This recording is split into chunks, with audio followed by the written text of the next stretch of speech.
আওয়ামী লীগ নামে কোনো দল আর বাংলাদেশে থাকবে না। আজকে আমরা মাঠে আছি, আওয়ামী লীগের কাউয়া কাদের মাঠে নাই। আমাদের অনেক জেল জুলুম অত্যাচার অনেক কিছুই করছে, আমরা বাড়িতে ঘুমাইতে পারি নাই, আমরা মানুষের বাড়িতে ছাগলের ঘরে যে ঘুমাইছি। ওবায়দুল কাদের নিজেই যে কোথায় আছেন আজকে ছাত্রদল জানতে চায়, তার ঠিক জবাবটা আমরা সামনে দিতে চাই।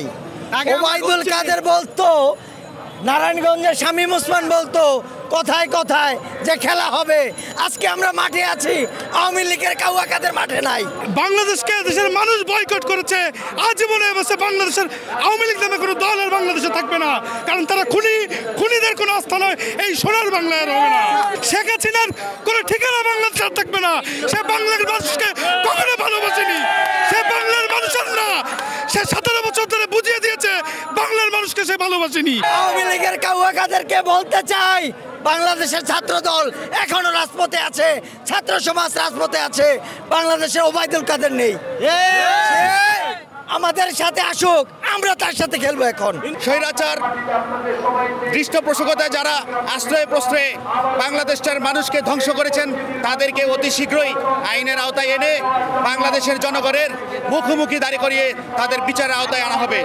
এই খুনি হাসিনা, ফ্যাসিস্ট হাসিনা, এই স্বৈর শাসক হাসিনা, তারা তো আমরা যে কোনো কারণে ধরতে পারলাম না। খুনি হাসিনা পালাই গেছে, আমরা আফসোস করতেছি, কিন্তু এই প্রতিশোধ নেওয়ার একটা সুযোগ আছে।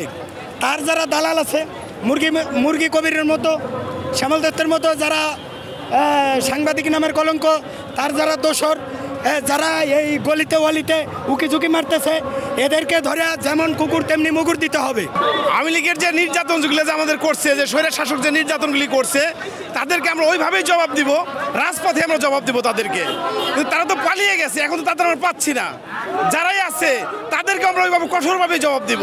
আমাদের অনেক জেল জুলুম অত্যাচার অনেক কিছুই করছে, আমরা বাড়িতে ঘুমাইতে পারি নাই, আমরা মানুষের বাড়িতে ছাগলের ঘরে যে ঘুমাইছি দীর্ঘ 16টা বছর, 2-1 বছর না। আওয়ামী লীগ এই 15-16 বছরে যা করেছে, দেশের জনগণ এটা মেনে নিতে পারে নাই। তারা স্বৈরাচারই করেছে।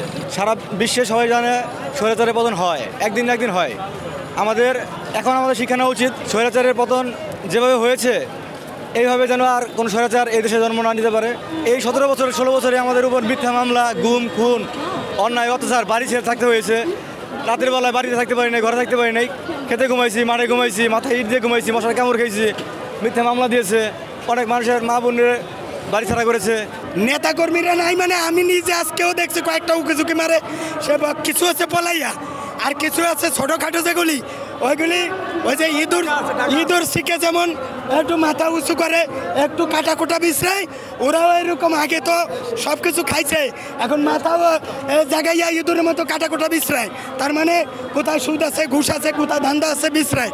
আমাদের যে 16 বছর যে আমরা নির্যাতিত হয়েছি, গুম খুন হত্যা, পিলখানা, বৈষম্যবিরোধী ছাত্র আন্দোলন, এই আন্দোলনের মধ্যে যারা আমাদেরকে নির্যাতিত করেছে, এই প্রেতাত্মারা এখনও দেশে আছে।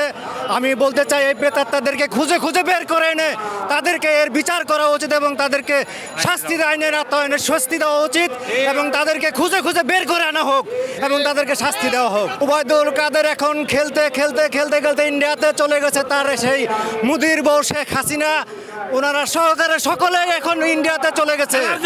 খেলার জন্য আমরা এখন মাঠে আছি, ওই প্রেতাত্মাদেরকে খুঁজতেছি আমরা।